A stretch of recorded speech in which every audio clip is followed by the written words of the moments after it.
Welcome to Two LPs in a Pod, the show where Andre and I choose a topic for music, and then we choose one album apiece that fits broadly under that topic to review with each other. My name is Shawn. I go by GreyGhost81 on the internet. Andre, how are you doing today? What's up, man? Wow, giving people the screen name. I go by many different screen names in many different places, but you're probably listening to us on Disc Junkie, so keep doing that, please. Awesome. Well, our topic for the show today is singer-songwriters. And as I pondered our choices here, it also kind of dawned on me, our previous episode was debut albums. These two albums are also debut albums. And then it dawned on me further that both of these artists, unfortunately, died tragically young. So there's a lot of common themes here beyond just singer-songwriters. So my choice and our first album that we're going to cover. Oh, you're just going to get into it with the first pick? Sorry. I feel like what would you like to say? No, I was it's funny because I feel like with each topic you always have some kind of preface question that catches me off guard, and I thought this time you're going to ask me for like other singer-songwriters I like or something like that. That's completely fair. I actually was going to touch on that topic with how I chose this album. So okay. I beg your pardon for stepping over that on your end. So tell me, I believe this was your topic anyway from the notes. So when you think of singer-songwriters, what comes to your mind, and who are some of the top choices that just float to the surface in your head when that term comes to mind? So I think this was still your topic idea. I think you wanted to change it, but I kept you honest. But either way, I'm very happy with it. Singer-songwriters that I love, just to like give some shout outs because we tend to do this. We've already done Ichiko Aoba like on this show. She's fantastic, so no need to revisit her. I love Bob Dylan as well, although I know you don't like him as much, and that might not be as fun to talk about. Everyone knows Bob Dylan. Some others that I lesser known. Well, I like Phoebe Bridgers. Everyone knows her as well, at least more modern. Jose Gonzalez is a bit lesser known, but he's great. And then the other artist that I was really considering doing for this list maybe was Tallest Man on Earth. Do you know who that is? No, never heard of him. You should check out his stuff. He's awesome. Just because I was getting into his discog, and I was really enjoying it. But then we had a conversation recently about like using the show to explore stuff a bit more. So I was like, you know what? I'll go with Elliott Smith. I've never heard his stuff, so I'll give him a try. Awesome. Good. When I think of singer-songwriters, I do think of the era where our first album came from in the 70s, because there was a very well-known and well-received trend of singer-songwriters. So you had people like James Taylor, Jackson Browne, and then Carole King, Laura Nyro. Like, there were a lot. And I, at first, was thinking, well, there's probably some big hits of singer-songwriters that I've never listened to. But I chose this album for a very strange and kind of funny reason. And that is, as I was trying to make my decision, I just Googled best female singer-songwriters. Because why female? I prefer the sound of a woman's voice to a man's, and I think this genre, there's plenty of great male singer-songwriter vocalists, but I wanted to listen to a woman. I usually do. We have 50-50 anyway, so it works out. Yep, perfect. So I Googled a list. I forgot what the list was. Maybe it was Rolling Stone or some mainstream thing. Top 100 female singer-songwriters. One of these dumb things, right? So again, you see a lot of the names I mentioned before: Carole King, Laura Nyro, Ellie Greenwich, all these famous women. And I got to near the top of the list. She was like number 3 or 2, was Judee Sill. But what caught my eye was that she spells her name Judee. And I thought that's all it took to spark That's me. it? Wow. Yep. I said, Judee Sill. Interesting. And I didn't even read the bio in that article. I just went straight to Spotify and bookmarked to check the album was there, bookmarked it, and listened to it the next day. So that's all it takes, man, sometimes to like an artist. Well, for someone like me as well, eye, yeah, and I'm doing this podcast with you. I do this listening to a new album every day. Like, I'm very open to what will attract me. Mm-hmm. Sometimes it could be the name of the band, or it's like totally, I feel you, man. An anime character on the cover art. Dude, yes. Like, that's pretty much one thing you can get me to listen to your music is put an anime character on your cover art. Dude, this is a very aside, but there's an album that I'm debating putting on my year-end list. It's called Data by Tiny or Tiny, and there's the album cover is like a Ghost in the Shell reference. It's like an anime character, and her ears are like there's wires going into them, and she's like on a table or something, and like she's like shocked as if something happened. I was like, oh, this looks interesting. And it's like it's a reggaeton album. And I was like, I would have never guessed in a million years that this album cover is for a reggaeton album, but I actually really like it. Sorry. That's really funny. And that's a good example of how that can take you out of your comfort zone. Because I know when I see anime, I'm expecting some kind of electronic pop or, vaporwave kind of something thing. A little bit weird, maybe. Yeah, exactly. So if we want to just get right into it, like I said, I queued up this album the following day, and my immediate, like within seconds of hearing the music and hearing her voice on the first track, which is called Crayon Angels, sorry. I was just like, oh my God, I made the right choice. Her voice and the lyrics, I was like, what the hell am I listening to? And I can relive the second by second reaction I had to that first song, which was like, oh, this is pretty guitar. Oh, wow, she has a really good voice. And the lyrics are, Crayon Angel, songs are slightly out of tune. Okay, what does that mean? And then she says the line, so I sit here waiting for God in a train. And I thought, well, that's a really cool lyric. It's a cool line. And then I realized that she pronounced the word God a little weird. And I thought, wow, that's a great little quirk. So I sit here waiting for God. And I love that. And she says, in a train. Okay, waiting for God in a train. The next three words are to the astral plane, or the next four words. So it's like waiting for God in a train. Okay, that's nice. That's quaint. In a train to the astral plane. So I was just blown away in the first four lines, the first verse or half a verse or whatever. I was hit by five or six different senses of just wonderment and amazement, and her voice just immediately clicked with me. Other than the way that she pronounces some of the words, which I actually like. She has a southern kind of twang, which I like. A little bit. I was bought in from the first 30 seconds of the first song, and to my absolute delight, the rest of the album lives up to my expectations. And I'm going to go ahead and spoil and kind of give up the ending here, is that this is one of the best albums I've ever heard in my life. Whoa, that's quite a declaration. Judee Sill has become one of my favorite artists, period, full stop. Her other album, which we may talk about, is also a front to back 10 out of 10 masterpiece.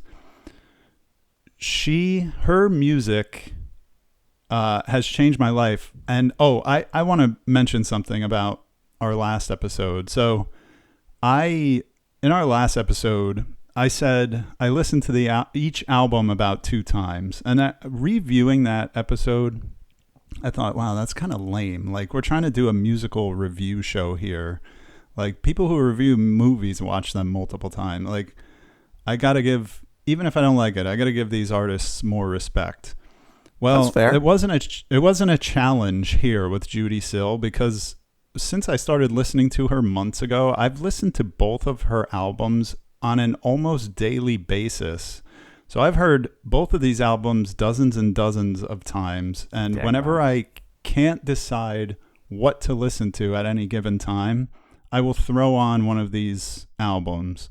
I bought both of them on vinyl. And I'm not one of these people who's like, oh, vinyl sounds better. But in this case, it does. Like, I really like listening to my records of these on vinyl, because there's different nuance in the sound. You catch little things in the production that you wouldn't on, Apple headphones on your iPhone off streaming Spotify, which can be crappy quality. So, yeah, I don't want to be hyperbolic, because hyperbole is a kind of a tactic that people use on the internet. But I would say, there's a question, a hypothetical that people ask sometimes. It's like, if somebody had never heard music before, what would you recommend to them? And Judee Sill, for me, would be at the top of that list. I could see that. I could definitely see that. So I can go on, and by the way, we've been friends for a long time. We've talked about this a little bit. I have mentally prepared myself for you to say you hated this album, you hated this artist. Like, this is a safe space. You're not going to upset me, and it's not going to change my opinion of this music, whatever you say. So, is it my turn? I'm going to kick it off to you. We're going to go, I want to go back and forth, because I want to pick your brain about what you liked. I got some lyrics I want to go over, but yeah. I can reassure you that I don't hate this album. I think it is very great. And just a aside, some albums do sound better on vinyl because of when they were recorded. They were specifically like mastered and like designed for vinyl, so that could be true. But totally get that. I'm just not an expert, and I don't care. That's my stance on it. You know what I mean? But to go back to the content of what you purchased on vinyl, this is a great album, and I will say that definitely the thing that caught me off guard first was her voice. It's very, very beautiful. Maybe one of the best voices I've heard as a singer in a long time, and it did I don't know how to describe it. It did something weird to me because I have been getting into singer-songwriter and folk music a lot more in recent years. I think one of the key appeals to me is that it's very DIY, much like the album we're going to talk about after Judee Sill. Anyone can pick up an acoustic guitar and start playing it and start singing it, right? It is a very authentic and just like I feel like I can really connect with someone, like an artist, when I'm just listening to them and their guitar, and that's it. And a lot of the time, because it's anyone can do it, like, I'm okay with the voice just being whatever, like, I know Bob Dylan is a classic example of someone that, like, not a lot of people like his voice. I think that's fine. He can't control his voice. He was born with it, right? So that's something that really I like about singer-songwriter. So when I hear someone like Judee Sill who has an incredible voice, it like breaks that connection in my brain. I'm like, how can she pick up an acoustic guitar and then sing like this? That's not fair. That's crazy. But not in a negative way. She has a beautiful voice. Then the album it's very beautiful. It has a lot of backing instrumentation as well. So it's I would definitely still call it a singer-songwriter album, but there's like strings, there's like other accoutrements. I think there's multiple guitar tracks. Yeah, man, it's a real treat to listen to for sure. So you did excellent pick from you. I think it's great. I wouldn't call it one of my favorite albums of all time. If we're having a contest, I think I would still pick Ichiko Aoba, just because like she blows my mind with her guitar playing. I think Judee Sill does have a nicer voice though. Just to put all those things into perspective. That's good. I'm glad we're, on the same wavelength here, if not the exact same page. And I know where, you and I are both at different points in our life. We have different lifestyles. We live in different regions of the country. We live in all the same this time stuff. zone, at least. We are in the same time zone now, so that's good. So I understand, like, the music will hit everybody differently. And again, I don't know what it is. I mean, I kind of know what it is. I've thought about it a lot. And I think it's the way, like, her mission statement, her stated purpose of being a musician was to create uplifting music. And that doesn't mean I wouldn't call this gospel. I wouldn't call it praise music. There are a lot of mentions of God and Christianity. Absolutely. So she even has a cross on like the album cover. Yeah, and the big hit was Jesus Was a Crossmaker. So that song is man, that's a good song. That's awesome. I want to pause a minute here and just throw out there that I didn't want to dive too deep into her life, because I think all you really need to understand is that she had a rough life, and the music that she made was a response to that, especially coming from the perspective that, according to Wikipedia, she was a devout Christian. I held off, and I've been holding off of digging deep into the details and what happened to her in her life and everything else, because number one, I don't think, the salacious details change or enhance anything. But number two, there's a movie coming out this year called Lost Angel, The Genius of Judee Sill. And I've watched interviews with the filmmakers of that. It's not available yet. It's coming out in April of 2024. And according to their Twitter account at JudeeDoc, they will make it available in April on some streaming services and like very select theaters. So I cannot wait to see this movie, because it seems like the filmmakers were respectful of her legacy, and I'm looking forward to that. So I wanted to make sure we mention that is coming. But the thing is, I think her lyrics, one of my favorite themes in music and in art is the struggle between good and evil. It's like the biggest theme. It's probably the all-time classic theme of anything, right? Sure.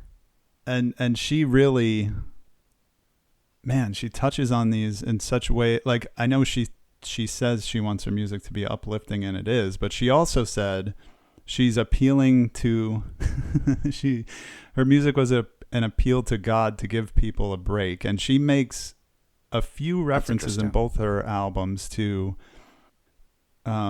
seeking a kiss from God, and I think that kiss is mercy. And the second album has a song that is beautifully arranged with I believe it's a Gaelic phrase, which translates to God have mercy. So again, it sounds like all this stuff would, as I'm describing it, it might sound like your average gospel album or praise music. However, she uses so much like interesting mythology, and it's very poetic the way she presents lyrics. Absolutely. And she makes references. The references she makes are kind of obscure. I was thinking about this today, and the best thing I can think of is you don't have to be a devout Christian to enjoy C.S. Lewis, but it helps. I feel the same way about Judee Sill. I think her music is enhanced if you have a personal belief, but I think it's incredible even without, like, if you have ears that work, then it's also incredible. So I don't know if you have anything to add to that. I do want to call out like some of my favorite tracks and some lyrics that I really liked, but I'll pass it back to you if you have anything to. I am also not very religious at all, and I don't want to like oversell that aspect of the album. It's not like every single song is about God or about like religion or about stuff like, she touches on it often, but again, I think one thing I like about both of our artists, is that the way they present stories is, very poetic. It's not super direct, right? It's not like super plain and simple. Like there's a bit to like get lost in. Maybe the references to like Jesus and God are like keep things a bit grounded, but like she's not preaching to you or anything like that. It's very easy to listen to. It's a very beautiful album. Just to touch on the second album too, because you've mentioned it a couple times. I did listen to that a couple times. If anything, actually, it is a little bit more gospel. Yeah, I don't that's think fair. I don't think I like it as much. I think it's also a little bit less singer-songwriter too. There's more instrumentation, I think, on that album. But yeah, I think you're right. I'd have to think about that, but I think you're right there. The first album is like a masterful singer-songwriter album. It's kind of everything you want. Like it's nice guitar, beautiful vocals, interesting lyrics. That's kind of all you need, right? Like as long as with singer-songwriters, it's so simple, right? You have to emphasize the raw beauty of the things that you're bringing to the table, and she definitely does that. Absolutely. And we'll touch on the second album is called Heart Food. Yeah. And I had kind of the same reaction, actually. The first time I listened to it, I think I was just like living in the self-titled album for so long that when I finally gave Heart Food a shot, I was like, this isn't as good. But again, having listened to both of them a million times, I think my opinion is that they're on par with each other and they complement each other quite well. For someone who didn't release a lot of material, she made two of the most amazing albums I've ever heard. So I think I will say incredible. Maybe because like for me, like her voice and how like immaculate it is was a bit of a shock factor. Mm-hmm. And I guess that's like, this is not to discredit the second album at all, but like now that I know what her voice sounds like and I listen to another album, I'm like, okay, well, this is what I expected a bit, like, so maybe if I listened to the second album first, it would have blown me away and left more of an impression, and then had like the reverse effect and I wouldn't like the first album as much. I don't know, but no, I actually think you're onto something. Yeah. Did you have a chance, had you listened to any of her live stuff where she is just playing these songs with no, I didn't. a guitar? So I would encourage you or anybody who's listening to this to check that out, because especially you with what you've been saying about, that's kind of a preference of yours. And one of the things, I don't want to sound boomery. I don't want to sound like a boomer, but they didn't, I'm cringing as this is about to come out of my mouth. They didn't have auto-tune back then. So come on, man. Singer-songwriters don't use auto-tune. Oh, you don't think they do? I don't think so. Okay. All right. Look into it. Not that I know. Every single recording artist uses auto-tune.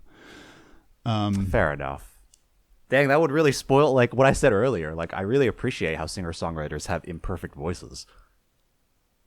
Well, I mean, if that's what you're going at, maybe you won't use auto-tune. But if you sing out of tune and put it out into the world, it's not going to get anywhere. So no singer-songwriter that you've heard of or listened to has just not used auto-tune, because it's probably crap. And what I guess what I'm saying, Neutral Milk Hotel, that dude definitely did not use auto-tune. But yeah, I mean, do you think he was a great vocalist? I think he was an okay vocalist who execute. I don't know how to say it. Like, he really just gave it his all. I kind of like that about singer-songwriters, Like, yeah, the literal act of recording music, you have to sing pretty loudly. Like, so if you don't like your voice, you kind of got to get over it. Like, you got to project, So that's another thing that I admire, that people kind of like overcome their voice that is not like 10 out of 10. That's fair. The point I was trying to get at is, even though they did not have auto-tune back then, they still had multi-track recording, and you could sing however many takes you needed to get it right. However, if you look up some of those videos of her playing these songs live, accompanied by only herself playing guitar or piano, you will see that she was truly like an incredible singer and instrumentalist. She can play guitar like nobody's business, piano like nobody's business, who knows what else. She conducted some of the orchestrations on both of these albums. I think, she had producer co-produced credits on both albums. Yeah, exactly. So just an incredible talent across the board. And then you add on top some of these incredible lyrics, just so interesting. One of my favorite songs off the first album was "The Lamb Ran Away with the Crown," and I just unintentionally kind of said it in a way that when I was listening to a live recording. Did you listen to any interviews with her? No, I didn't listen to that either. All right, so I'm sorry to keep putting you on the spot, but I'm still obsessed with her. I wanted to see every piece of material that I could. I'm glad you were able to discover such a impactful album on our show. 6 episodes in. In the interviews I've seen with her, she seemed like such a interesting person, like somebody you would want to have a conversation with. And she almost seemed like alien in weird ways. Like, I don't know. That could make sense, man. Like, I know everybody self-diagnoses, and I don't want to, I don't even want to say it, but like maybe the movie will touch on this. Like, was she on the spectrum? Was she autistic? Like, I don't know, and I'm not making that claim. I got a sense like she was in an interview. Well, if you listen to her banter between the songs on her live stuff, she explains the songs in detail and how she recorded them and what she was doing. So it's like every show was like MTV Unplugged or Storytellers kind of thing. So she explains her process on stage, and then she says this song is called "The Lamb Ran Away with the Crown." The lamb ran away with the crown. And I'm like, that's so peculiar. Like, and she was, the way I just said it sounded like irritated, but she wasn't irritated when she said it. And then another interview I watched with her, she was in Britain, and the interviewer said, "Oh, how are you enjoying your time in Britain?" She's like, "I'm fine. It's great. It's fine. People are very nice." And he goes, "How do you like the venues?" And she goes, "What's a venue?" And he had to like not explain. He's like, "Oh, the places where you play." And she goes, "Oh yeah, the venues." And it was just weird. Like, it was just weird. And so, go ahead. I don't know. I didn't even watch the interviews. I have less information than you. But I wouldn't, like, dude, in order to make great music, man, you do have to be a little crazy, I think. Like, I don't think that point can be discounted. Like, in order to be really, really great at a lot of things, you kind of have to be a little crazy, to be honest. So I wouldn't put it past, I'm sure clearly she was incredibly gifted in making music and creating art. Her brain power for other things was probably being siphoned over to this, this skill set. No, and again, I'm not even saying that she wasn't a brilliant person. It was just weird. That's the only word I can use man, that totally makes sense. Like, I wouldn't say, "Oh, she sounded like an idiot." That's not what I'm saying, just to be crystal clear. So anyway, just a very quirky, weird person that I wish I could have a conversation with. But let's the Lamb Ran Away with the Crown is one of my favorite tracks on here. And my cat is making noise, so I apologize if that's bleeding into the audio. That's all good, man. So the last verse, "Once a demon lived in my brow. I screamed and wailed and I cursed out loud." And that, again, this is like, okay, that makes sense. We all have demons. That's what this song is kind of about. But then she says, "And I sailed through the clouds on 10 crested cardinals to guard my battleground." It's like, that's so freaking cool. And then that's pretty poetic, man. And then there's all references to swords and shields and arrows, and again, the song interpretations I've seen about it are, that a peaceful resolution to personal problems is the best way to handle things. And I love that song. The other one where the lyrics are just kind of out there is Enchanted Sky Machines, which is about some kind of Christian myth that there are these like UFO type things that are going to take all the people who are saved up to heaven. And it's just, the song has like kind of a jazzy boogie feel to it with these like, again, just weird lyrics that you would never think you would hear ever. Like from who would write a song like that? See, you got to be a little weird to come up with lyrics like this, man. That's right. That's exactly right, dude. And then we can't, we would be remiss. Again, Jesus Was a Crossmaker was a big hit. It's been covered by a lot of people. And I couldn't find the quote. It's so funny. When I was researching previously, I found this quote a million times, and it's on one of the live recordings I heard, that the song is about her just dating like this really nasty dude. And it's just a song about like redemption. And she acknowledged that it's the best song she ever wrote, and that it kind of saved her life. Like she was thinking of doing some extreme self-harm, but then she wrote that song. And wow, you know, that's a beautiful song. Yeah, that is one of her bigger songs as well.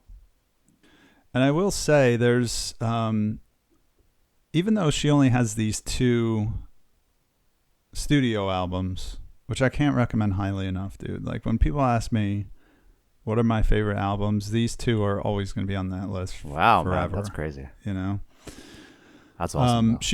There's also a lot of supplemental material. There's a third thing on Spotify. I forget what it's called. I just noticed that. I didn't notice that till now. Yeah, so that's a lot of live recordings. A lot of the live stuff that I'm talking about is on there. There's some demo stuff. And then on YouTube, I found a thing called Judee Sill Dreams Come True, which is, I guess, official, unofficial release of some demos and, you know, outtakes and odds and ends. I listened to a little bit of that today, and I want to keep my expectations in check because it's just demos, but I'm going to dive into that one a little bit more as well. But yeah, I think, you know, we're almost at the halfway point here, so I'll give it a rest about Judee Sill. But yeah, I think as far as with me on a personal level, I thank God for Judee Sill and her music. It's funny because, you know, I think about this a lot from a personal level because I don't have children, and a big part of me wishes that I had children. Judee Sill, as an artist, kind of holds out that little bit of hope that you can affect someone's life without, you know, creating a family. You can leave a legacy. You can raise people up, as she was hoping to do. So, again, thank you, Judee Sill. Rest in peace. Wow, man. I didn't realize that that was something that you pondered so much. I know that, I mean, I'm sure you do as well. We have musician friends, and artists in general are a bit more head in the sky. They think about what they will leave behind. And music is a very easy thing to leave behind, you know. You pass on, but people can still listen to your music and you live on in a sense. So, you know, in that sense, Judee Sill is still with us. She left us 2 very, very great albums.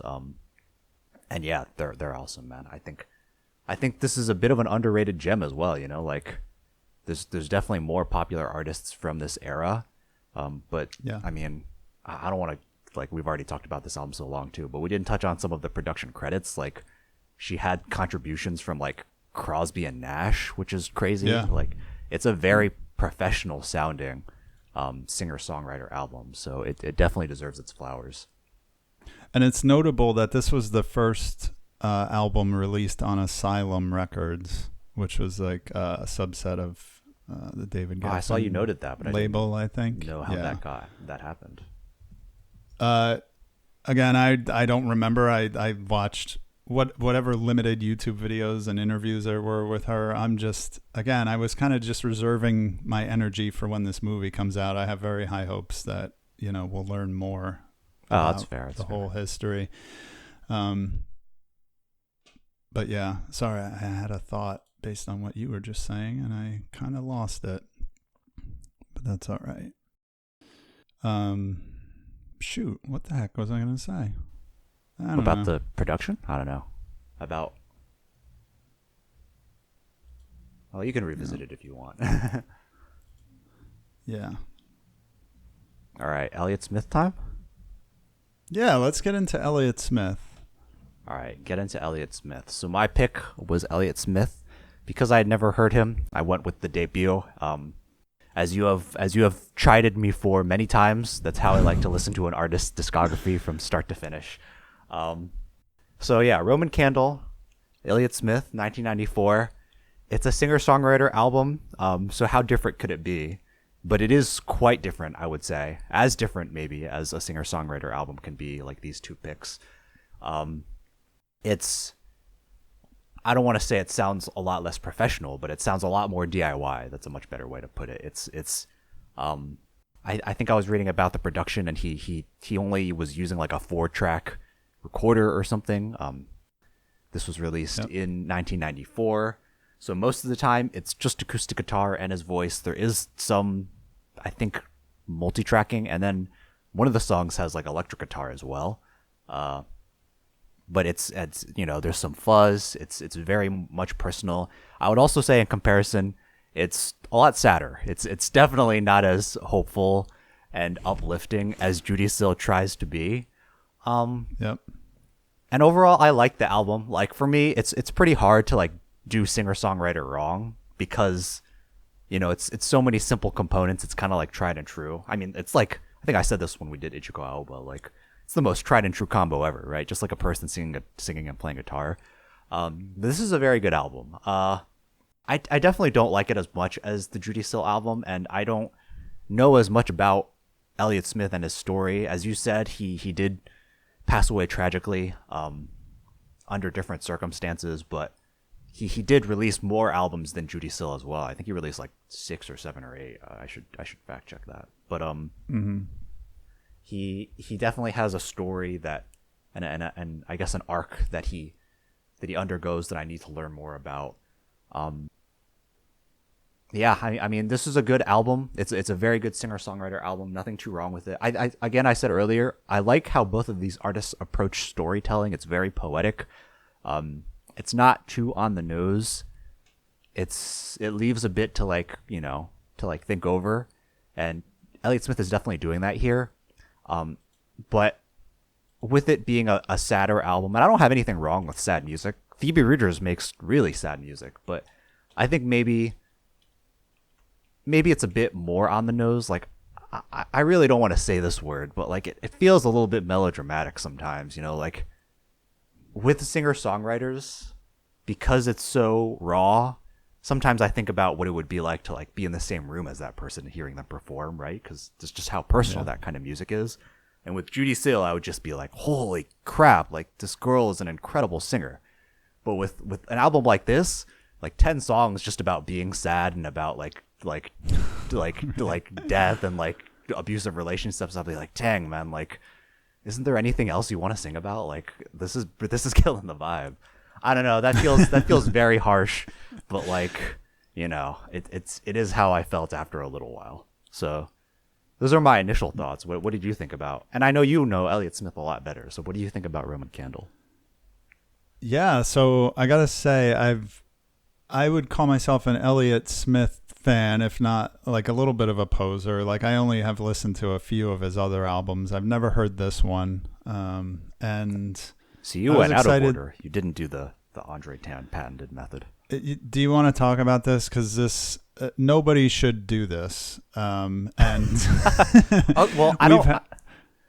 we've had discussions in the past. We've butted heads about it. I've made peace with the fact that you do this, but if somebody came to you and said, "Hey, Andre, I want to hear David Bowie's music. would you recommend to them that first self-titled David Bowie album? I will Would say that be the first thing that you recommend to that person? I will say that I don't know how to describe. Okay, I think what Shawn is alluding to is that in the past I used to, and still to this day kind of, I have a preference if I'm going to get into an artist to like listen to all their albums from start to finish. I've definitely changed that a bit. Especially it depends on the artist. Like David Bowie is an artist worth listening to all of his albums. If you're going to say, "Hey, I want to listen to all of David Bowie's albums," then sure, why not? Start at the beginning. No. That wasn't the question. The question if I was going to personally recommend an album by David Bowie to someone, I would probably not recommend his first album. I haven't listened to David Bowie in a while, but I think Pink Floyd is a better example, actually. If you were like, hey, I want to get into Pink Floyd, what should I listen to? Nobody's going to say Piper at the Gates of Dawn. Some people would, honestly. Right? That's kind of an if you knew they were a psychedelic person who liked that kind of crappy music, then possibly. I think there are better examples because these artists are notable enough that you could listen to all their albums just for the education of it. I can't think of any right now. But I do have a point here. This does relate to Elliott Smith. Go ahead.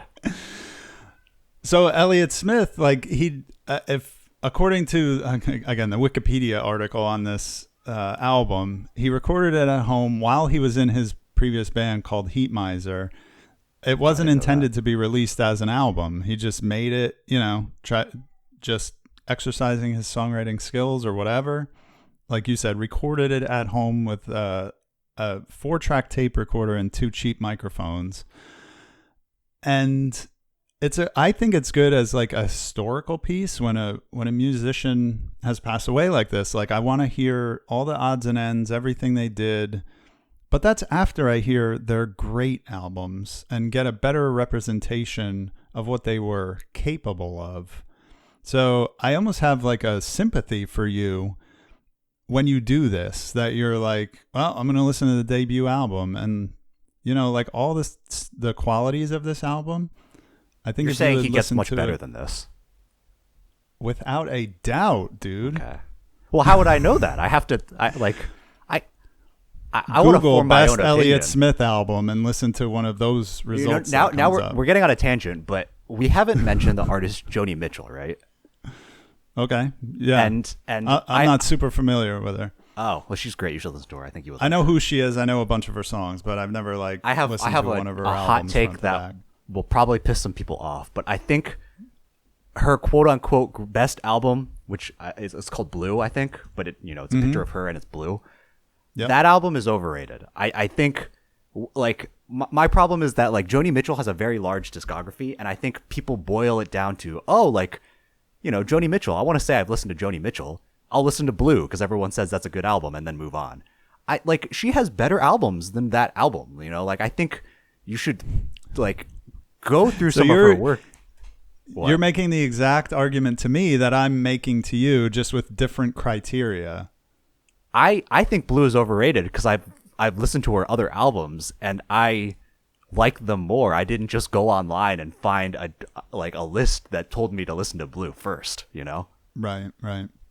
I think it's more reasonable to say, well, I'll check out what everybody thinks is their best album, and if I like it enough, I'll check out something else, The it depends on the artist, I think. It depends. You may run into is listening to all these debut albums. A lot of artists don't have great debut albums. It takes a few albums to kind of come into being great artists and making great albums, that you may get turned off. Like I was going to say I'm not worried. I don't care if you ever listen to Elliott Smith again, but you may miss out because you're like, I the vibe wasn't there for me, all this, like, and I respect that I get here's the thing that I've liked it. You said it was good, but again, those qualities, not all of his albums are as morose front to back as this one. Well, that's good to know. Here's the thing. Like, I have changed this process a bit, and it depends a lot on the artist. For an artist as, I'll say, loved, like kind of universally loved as Elliott Smith, I know I should probably get through a few of his albums, right? I'm not just going to listen to the debut, and if I hate it, just like leave. Like, I'm going to give him a college try. If it's an artist I don't know as well, and there's just one album that everyone likes, then I'll be like, okay, like I might as well just listen to the one everyone likes. There's no point in me like doing like my homework and listening to this random artist's whole discog, you know? So same thing with Joni Mitchell. Like, she is a very respected artist. I'm like, okay, well, I don't want to just listen to Blue. I might as well listen to some of the other albums. Does that make sense? I think it's all fair. It's just I'm trying to explain this in a way because it's like a personal quirk of mine. Like, I can't control what you do, bro. I don't care. Like, listen to only his home, like even rougher home demos if you can find them, and just say that that's it. You've heard a representation of Elliott Smith's music. I know a guy, a friend of mine, who will not patch any video games that he plays, no matter what. And I just think that is insane and crazy and stupid, but wow, he has his reasons for doing it. He has his reasons for doing it, and my rage at him is nonsensical. There's no what you listen to, you know, other than us making this awesome podcast and having cool conversations. Man, it's all good. I just think like it's just such a weird way. I wouldn't change you. I wouldn't have it any other way. It gives us a good topic to talk about. We've argued about this so much. I'll tell you, can you guess the time this pissed me off the most when you did it? I think this was an eye-opening time for me. It's when you recommended that what's her name? Uffy album. Yeah. I will say cuz a similar thing happened wait, to let me. me set the stage. Let me set the stage. So Uffy comes out with this great album in 2022, and I said, "Hey, you might like this. Like, it's like this kind of weird, quirky, dirty, poppy, you know, with like some Strokes." I didn't say all this, but this is the reason I recommended it to you. Yeah. And you came back to me like a week later, and you said, "Yeah, I listened to Sex, Dreams, and Denim Jeans, and I didn't really like it." And I said, "Dude, she has 2 albums. That album came out over 10 years ago. That's not what I recommended to you." So I was bent out of shape when you did that. So now, yes, that was my fault. I did not listen to the specific album you recommended. It was my intention to listen to both, if that clears things up. But I could get why that pissed you off for sure. So in those cases, if someone personally recommends an album to me, then I'm going to get to that. If it's an artist that no one is telling me about in my life right now, then I'm probably going to start from the beginning. It depends, but I would probably start from the beginning. Got it. So yes, in that sense, I have adjusted my ways. Plus, I just wanted to revisit her first album. I don't know, man. No, I got you. And again, that's not only, again, it's irrational for me to be upset at that. You can do whatever you want. And it's, of course, it's water under the bridge, bro. It was the most minor quibble in our long friendship here. Okay. I just thought it was funny. We've gone quite a tangent, though. I don't think you've even said what you think about this album yet. My thoughts are very similar to yours, but I have the added context of having heard a lot of Elliott Smith's way better material. So the one thing, there is I don't think we need to necessarily compare the 2 artists that we're covering together because they're in such different worlds, but the common theme is like harsh, deep personal trauma and how the art reflects that. And you have 2 very different results here. Sure. Elliott Smith, all of these songs are about, I mean, the first song, Roman Candle, I pulled up the lyrics here. I want to hurt him. I want to give him pain. I'm a Roman candle. My head is full of flames. Like, that's rough, man. I'm hallucinating. I hear you cry. Your tears are cheap. Wet, hot, red, swollen cheeks. Fall asleep.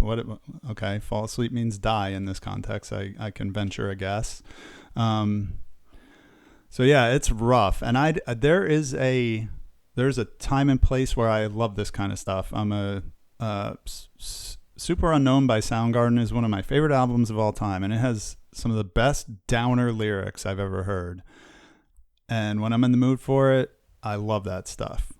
But yeah, this is pretty stark and brutal stuff from a lyrical content. Now, luckily, he's a decent enough guitar player, decent enough singer that, again, I didn't listen to this album nearly as much as I listened to Judee Sill's albums, but I did put an effort into listening to this album probably 8 to 10 times. Oh wow! Since we chose it. So, but again, if I was going to put on Elliott Smith, from personal level, I'm going to put on one of his later works.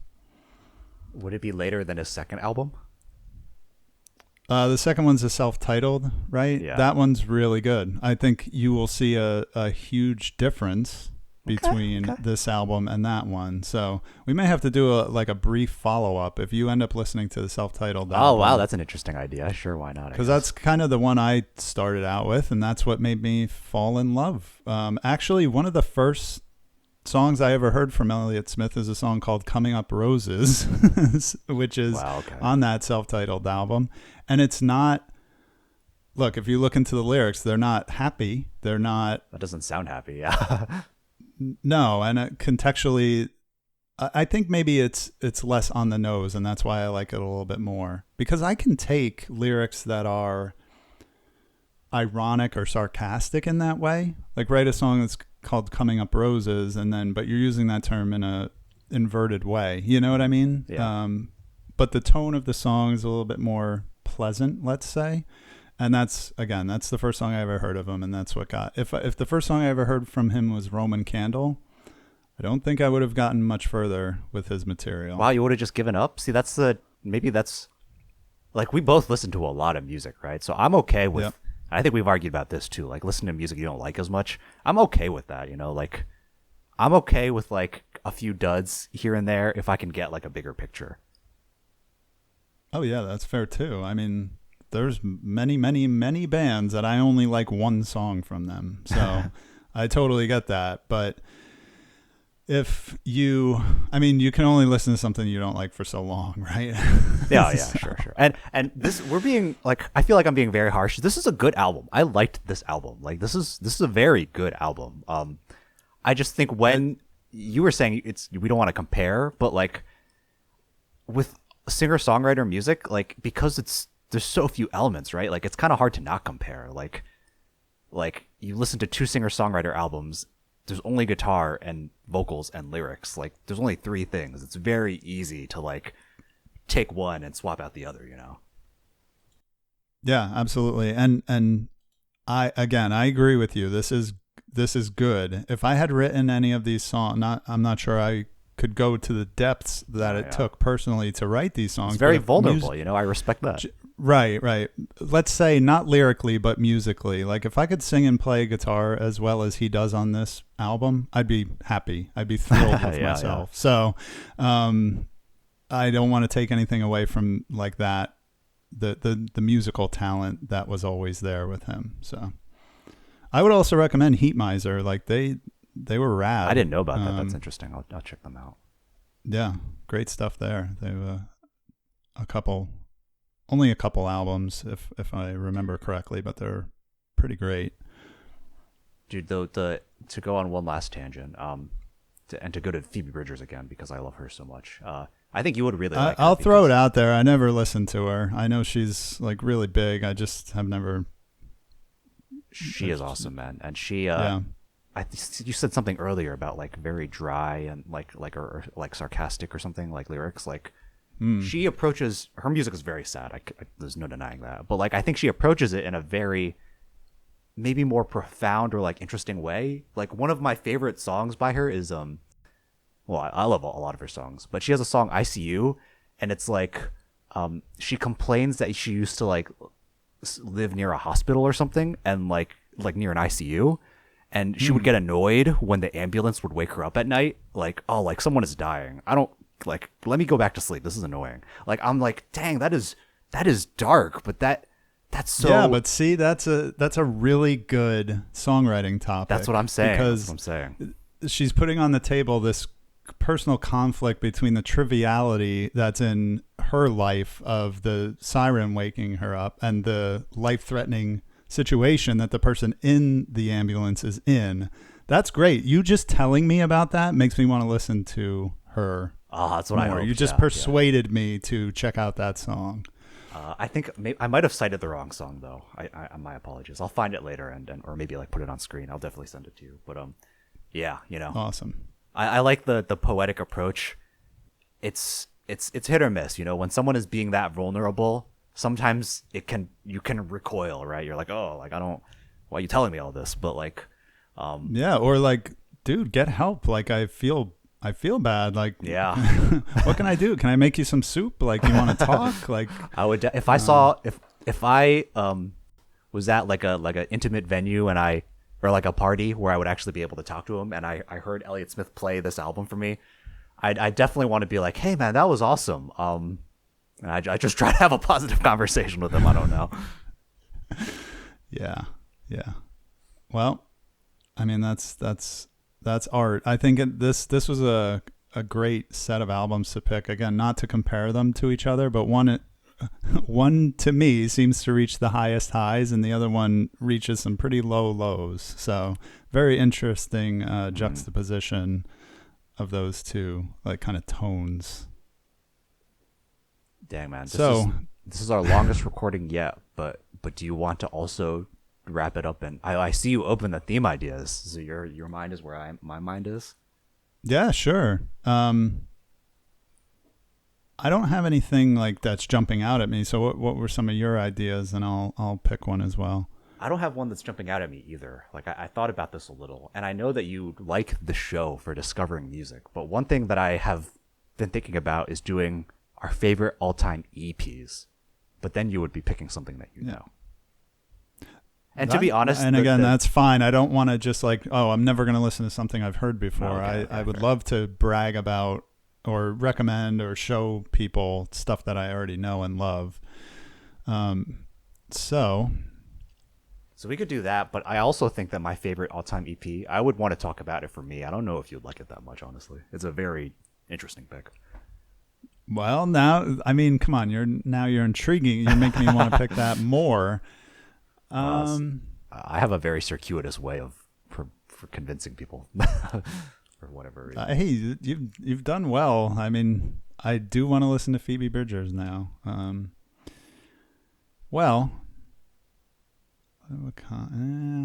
Yeah, we got a lot of great topics here. We have so many that like I guess I'll get a little lost in the sauce. We could do some of the simpler ones too, like decade or genre. But I feel like since, dude, I want to blame you. Like I feel like the topics you've picked are a lot more interesting than the ones I've like added to the list. So now I'm kind of like thinking more creatively. Oh, thanks. Well, what's one that I added that you like? For us to do one album wonder on like the second episode definitely kind of broke the mold, because I went emo album. I was just like, oh fuck it, pick a genre that Shawn likes. Right. But now you've what else we did debut is, that's a pretty known category, but it's also still makes you think a bit more creatively. Yeah, also final albums is a great topic. We could do that as well. That could be terrible. I would. We could be terrible. A lot of final albums are terrible. Oh, they could be. A lot of them don't have the original members and all kinds of. They're half baked. If we're gonna do that, I would. I don't know if I would pick an album I know or an album that I don't know actually. Yeah, I think we should go with the EPs. Favorite all-time EP? Yeah, that way it's not a large time investment. Whatever it is, I can listen to it multiple times without, clearly that did not stop you this episode. If you think I won't like it, maybe I won't. No, it didn't. And actually, all three of these albums that we covered today clock in at around 30 minutes. So they're pretty short. Yeah, so that is not a time investment at all. 30-minute albums to me is the ideal length for an album. If it's good, it leaves you wanting more. If it's not that great, it's over. Before it overstays its welcome. So I always appreciate that. All right. So yeah, let's do all-time EPs next. And that fits with what I was talking about at the top of the show, which is you can go first and you can announce the show next time since you chose the topic. All right, cool. Awesome. Any final words? Yeah, subscribe to my YouTube channel at GrayGhost81. Follow me on TikTok at Shawn_Gray_. Thank you for listening. What do you got, Andre? That's all I got, man. Thank you for tuning in. I feel like these episodes keep getting longer, so thanks for sticking around. Hope you enjoyed. Yes. You know, leave us a comment if you want. If we missed your favorite singer-songwriter, we tried to list a few, but there's always more music to discover. Leave a comment about how I am wrong about how I said everybody uses auto-tune. I know that's probably not true, and I would backpedal a little bit there, but I don't care. I'd rather get flamed in the comments, because engagement is engagement. We're definitely like because this is just one take, man. We definitely like say wrong facts many times, so it's fine. I've come to peace. Exactly. Awesome. Well, let's wrap it up, brother. It was good talking to you, and we'll see everyone on the next show. Thanks for tuning in, everyone. Peace out. Have a good one.